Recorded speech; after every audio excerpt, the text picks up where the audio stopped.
Карупцыя ў аграпрамысловым комплексе і лясной гаспадарцы. Гэткія факты злоўжывання ўлады выявілі работнікі ў барацьбе з эканамічнай злачыннасцю на прадпрыемствах Меншчыны, а таксама ў Берасейскай і Віцебскай вобласцях. Як паведамілі ў Міністэрстве ўнутраных справаў, 5 чыноўнікаў рэгулярна атрымлівалі грошы ад прадстаўніка камерцыйнай фірмы за прасоўванне інтарэсаў, падпісанне дамоваў, актаў прыёмкі і паскарэнне аплаты за рамонт сельгастэхнікі. Сумы хабараў даходзілі да некалькіх тысячаў рублёў. Пракуратура распачала крымінальную справу ў дачыненні службовых асобаў і бізнэсоўца. Разгар праверак не толькі ў дэпартаменту фінансавых злачынстваў, але і ў камітэту дзяржаўнага кантролю. Гэтак ведомства спраўдзіла, што дзеля навядзення парадку робяць гарадзенскія выканкамы і калгасы. Прыйшоў жа камітэт да высновы, што робяць недастаткова. Падрабязней Аліна Скрабунова. Выканкамы гарадзеншчыны заніжаюць задачы ў добраўпарадкаванні, не ўлічваюць рэальныя патрэбы насельніцтва, дапускаюць факты безгаспадарчасці. Гэта вынікае з пастановы камітэту дзяржаўнага кантролю ў вобласці, якую мы атрымалі ад ініцыятывы Белпол. Калі адказныя за рашэнне і за іх выкананне супрацоўнікі выканкамаў, прызначаныя па вертыкалі ўлады зверху донізу, то натуральна яны будуць глядзець у вочы і ў рот вышэйстаячаму кіраўніцтву, а не думаць пра рэальныя патрэбы жыхароў. З этого і вынікаюць тыя праблемы, якія звязаныя ў тым ліку і з добраўпарадкаваннем.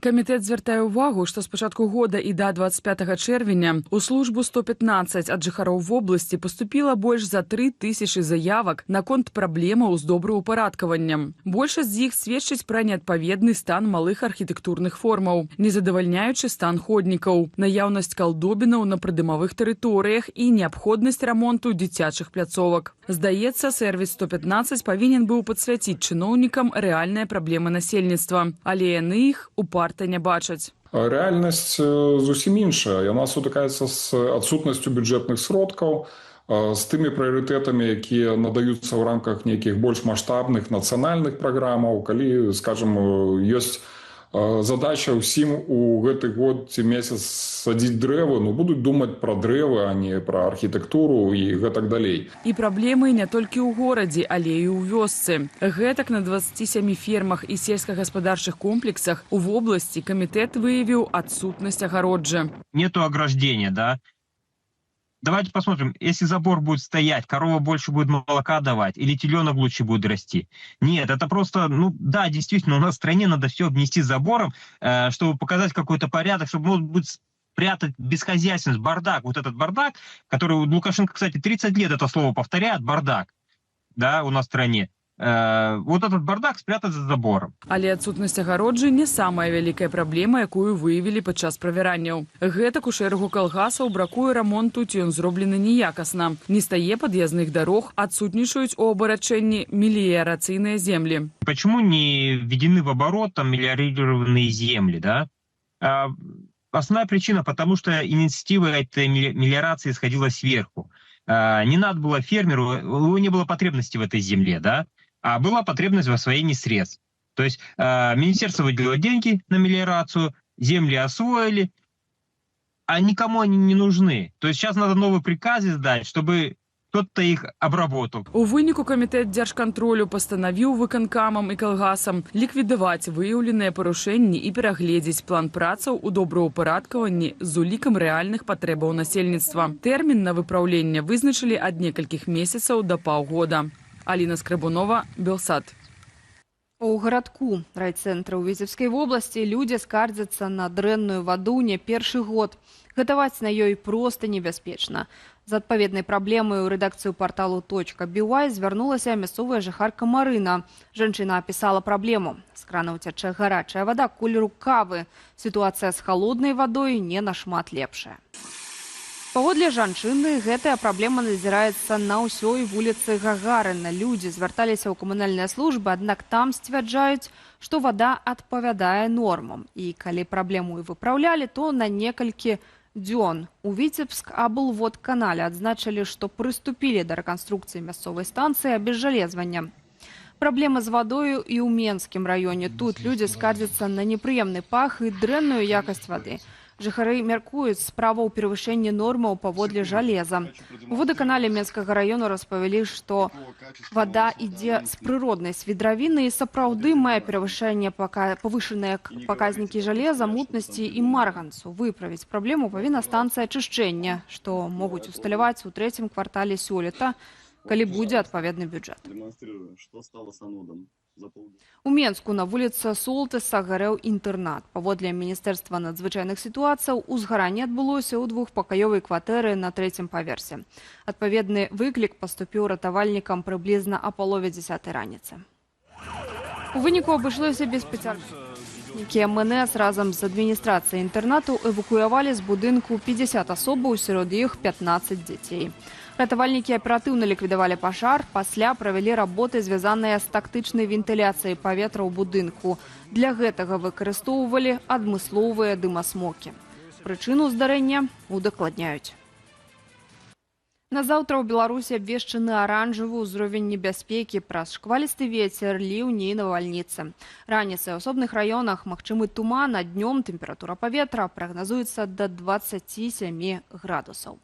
Экстрэмальныя ўмовы надвор'я ёсць непасрэдным наступствам змены клімату. Ступень адказнасці шэрагу краінаў за іх акрэсліць суд. Міжнародны суд ААН рыхтуе вердыкт што да абавязальніцтваў у змаганні з кліматычнымі зменамі. Юлія Цяльпук працягне.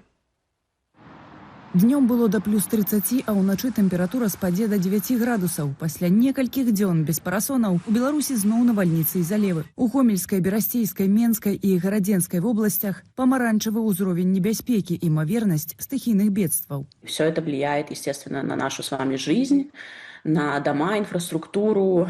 К сожалению, это приводит даже к человеческим смертям, как мы видели в Беларуси даже, ну и, соответственно, к экономическим убыткам в стране. Пры гэтым Беларусі няма ў спісе краінаў, якія наймацней цярпяць ад наступстваў змены клімату. Наймацнейшыя сёлета штормы і залевы зафіксаваныя ў штаце Колумбія, США. У Аўстраліі, па якой прайшоўся знішчальны цыклон Альфред. Гэта першая гадзіна пасля шторму Эрмінія ў заходняй Францыі. А на гэтых кадрах наступствы шторму Эовін у Великабрытаніі ды Ірландыі. Парывы ветру дасягалі 183 км на гадзіну.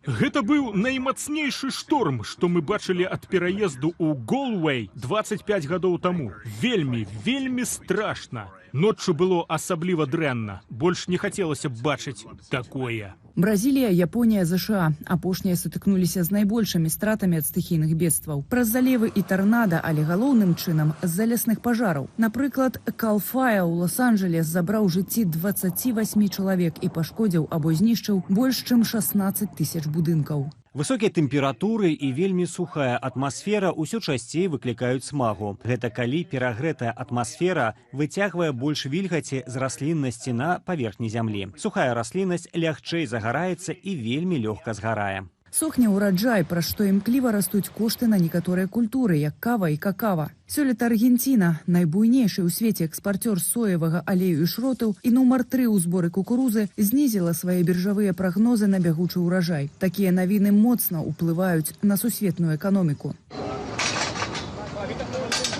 І частковая віна за гэтае змяненне ляжыць на індустрыяльнай дзейнасці чалавека, якая вядзе да росту выкідаў вуглякіслага газу ў атмасферу, што спрыяюць росту сярэднегадавой тэмпературы планеты. Пацяпленне – гэта толькі адзін з фактараў ува ўсім абмеркаванні экстрэмальных пагодных і кліматычных з'яваў, але менавіта ён робіць іх больш частымі. Калі казаць пра Еўропу, то мы назіраем відавочнае павелічэнне колькасці перыядаў моцнай спякоты і больш частыя навальніцы. Беднейшыя краіны імкнуцца праз суд прыцягнуць індустрыяльныя краіны-забруджвальніцы да адказнасці за шкоду, учыненую кліматычнай сістэме. Акурат заўтра ў Газе абвесцяць заключэнне ў гэтым пытанні. Але не пабачым канкрэтных судовых санкцыяў. Разлік на папраўкі ў нацыянальных заканадаўствах. Міжнародны суд акрэсліць, якія абавязацельствы ў дачыненні клімату маюць краіны згодна з міжнародным правам.